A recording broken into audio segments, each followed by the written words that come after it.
Makikita niyo po sa mapa kung ano itong mga low-risk areas. Sa Luzon po, sa Region 1, ito po ang Ilocos Norte, Ilocos Sur, La Union, Pangasinan, Dagupan City. Sa Region 4B, ito po ang Marinduque, Occidental Mindoro, Oriental Mindoro, Romblon, Palawan, Puerto Princesa City. Sa Region 5 po, ang Albay, pero meron po yung recommendation na dapat tignan muli ang datos pagdating po ng 14 ng Mayo. Camarines Norte, Camarines Sur, Catanduanes, Masbate, Sorsogon, Legazpi City. Titignan din po ang datos pagdating ng 14 May at Naga City.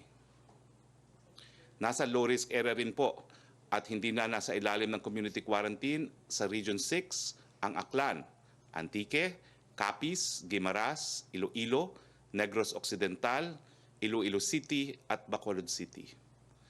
Sa Region 8 po, nasa low-risk area, wala na pong community quarantine, ang Biliran, Eastern Samar, Leyte, Northern Samar, Western Samar, Southern Leyte, Ormoc City at Tacloban City. Sa Mindanao naman po, sa Region 10, wala na pong community quarantine sa Bukidnon, Camiguin, Lanao del Norte, Misamis Occidental, Misamis Oriental, Cagayan de Oro City. At sa Region 12, North Cotabato, South Cotabato, Sarangani, Sultan Kudarat, General Santos City. Sa BARM, ang Basilan, Lanao del Sur, Maguindanao, Sulu, Tawi-Tawi, Cotabato City. Pero hindi po pwede magpabaya ang mga lugar nito dahil nga po hindi nakikita ang kalaban at po pwedeng pasukan pa rin ang mga lugar nito. Samantala, linagay naman po natin sa orange or mapapasailalim sa GCQ ang mga areas na ito. Sa Luzon po, naka-GCQ ang Cordillera Autonomous Region, Abra, Apayao, Benguet, Ifugao, Kalinga, Mountain Province at Baguio City. Sa Region 2, naka-GCQ rin po ang Batanes, Cagayan, Isabela, Nueva Vizcaya, Quirino at Santiago City. Sa Region 3, Aurora, Bataan, Bulacan, Nueva Ecija, Pampanga, Tarlac, Zambales, Angeles City, titignan din po ang datos pagdating ng May 14, Olongapo City. Sa Region 4A, Cavite, titignan din po natin ang datos pagdating ng May 14. Quezon, Rizal, Batangas at Lucena City. Sa Visayas, ang mga lugar pong ito ay nasa ilalim ng GCQ at ito po ay epektibo 16 May hanggang 31 May. Bohol, Cebu, Province po. Cebu Province po yan. Negros Oriental, Siquijor, Mandaue City at ang Lapu-Lapu City. At sa Mindanao naman, nasa ilalim po ng GCQ sa Region 9. Zamboanga del Norte, Zamboanga del Sur, Zamboanga Sibugay, Zamboanga City at Isabela City. Sa Region 11 po, ang Davao City, subject din po sa verification sa 14 May. Davao de Oro, ganun din po. Titignan din po natin ang mga datos pagdating ng May 14. Davao del Norte, Davao del Sur, Davao Occidental, Davao Oriental. At sa Region 13, sa Caraga po, ang mga probinsyang nasa alalim ng GCQ ay ang Agusan del Norte, Agusan del Sur, Dinagat Island, Surigao del Norte, Surigao del Sur at Butuan City. Meron po tayo ngayong tinatawag na Modified Enhanced Community Quarantine. Ano po ito? Susubukan po nating linawin ngayon. Pero dahil Modified Enhanced Community Quarantine, naka-ECQ pa rin, pero meron na pong mga ilang industriya na magbubukas. Ano po itong mga lugar na nasa ilalim ng Modified Enhanced Community Quarantine, epektibo ng 16 May hanggang 31 May? Ang probinsya ng Laguna, lahat ng highly urbanized cities ng National Capital Region, kasama na po ang municipality ng Pateros. At sa Visayas, kasama po dyan ang Cebu City.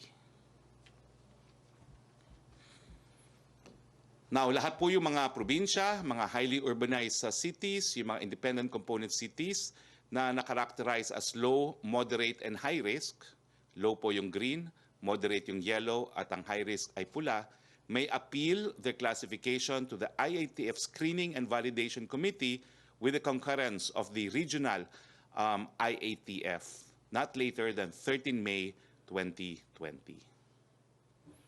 Ano ba ho ibig sabihin at anong pagkakaiba ng modified ECQ sa ECQ? Makikita po natin ito sa table na ito. Yung ating patakaran ngayon po sa ECQ, wala pong movement regardless of age and health status. Halos wala pong economic activity except dun sa mga utility services, gaya ng pagkain, power at tubig, at other economic sectors, no? Wala pong transportasyon ng pangpubliko at wala rin pong physical na mga klase. Sa ilalim po ng modified ECQ, limitado po ang movement ng tao para po sa pagkuha ng essential services and work. Ang pagkakaiba po, bubuksan natin unti-unti ang ekonomiya. Magkakaroon po ng operasyon ang piling manufacturing and processing plants up to a maximum of 50%.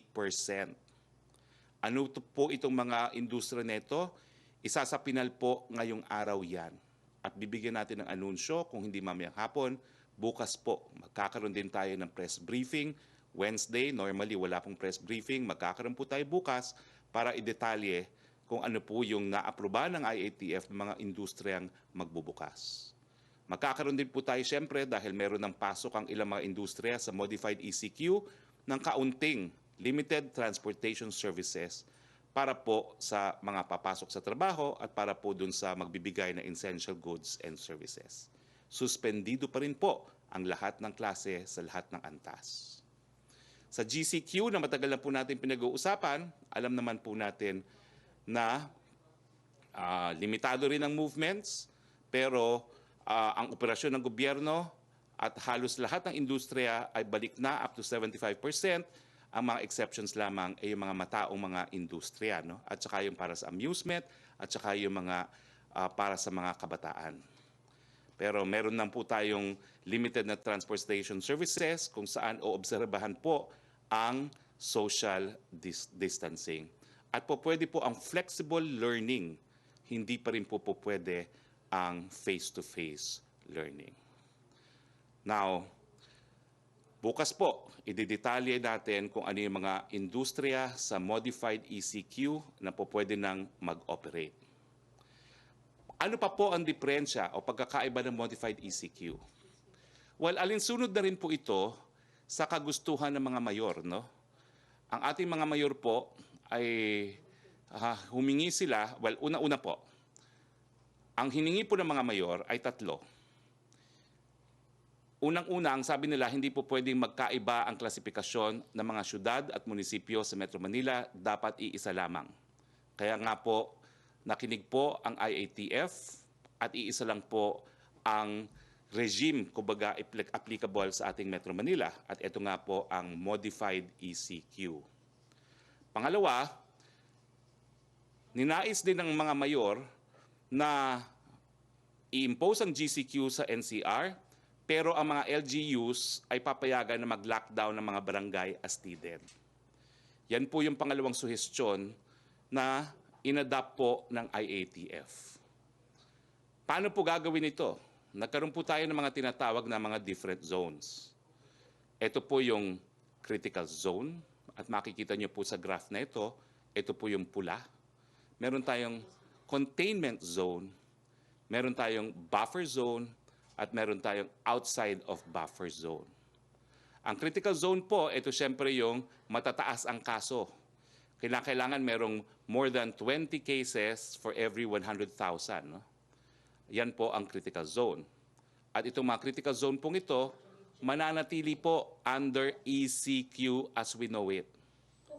Hindi magbabago po ang ECQ as we know it doon sa mga critical zone at Yan din po ang mangyayari sa containment zone. Ito po yung mga areas na nakapaligid sa critical zone dahil hindi naman natin maiwasan talaga na tratuhing isang geographical region, yung critical zone at containment zone. Ang containment zone po, mas konti mga kaso, 1 to 19 for every 100,000, pero pareho po silang under ECQ. Doon naman po sa buffer zone at saka doon sa outside of the buffer zone, doon po hahayaan ng magbukas ang ilang mga industriya. So ano po ang ibig sabihin ng modified? Ang modified po na ECQ is ECQ. Kaya lang merong ilang industriya na bubuksan hanggang 50% at merong pa ring ilang mga zona, mga barangay o grupo ng mga barangay na mananatili sa ilalim ng ECQ. Hinay-hinay, dahan-dahan, unti-unti po ang ating pagbukas.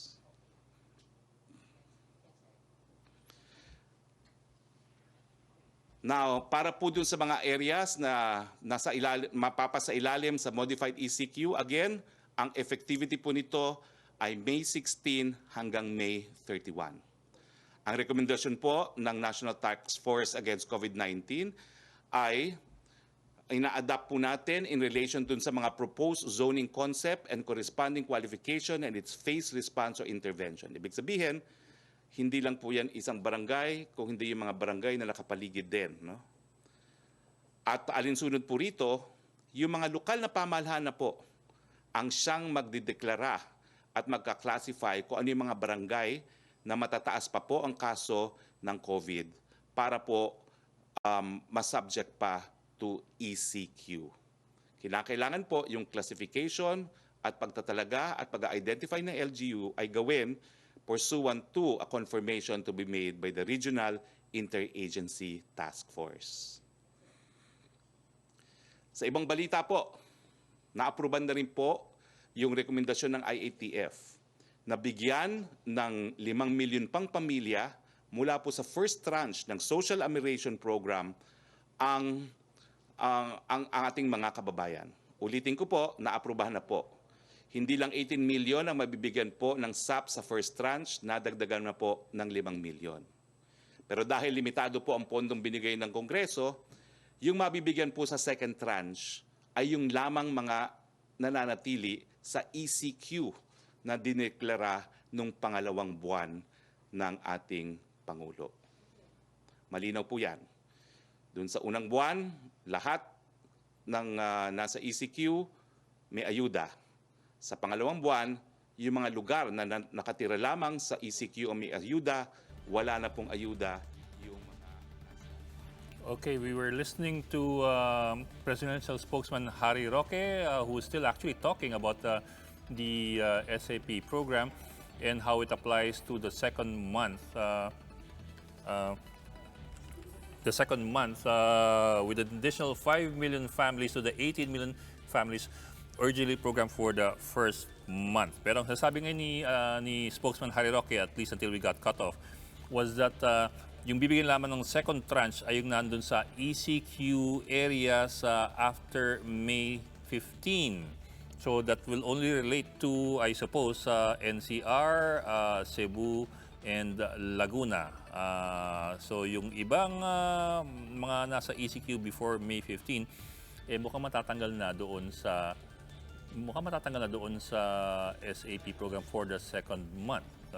Pero yun, medyo naputo na tayo. But anyway, we'll go back to what Spokesman Harry Roque was talking about earlier.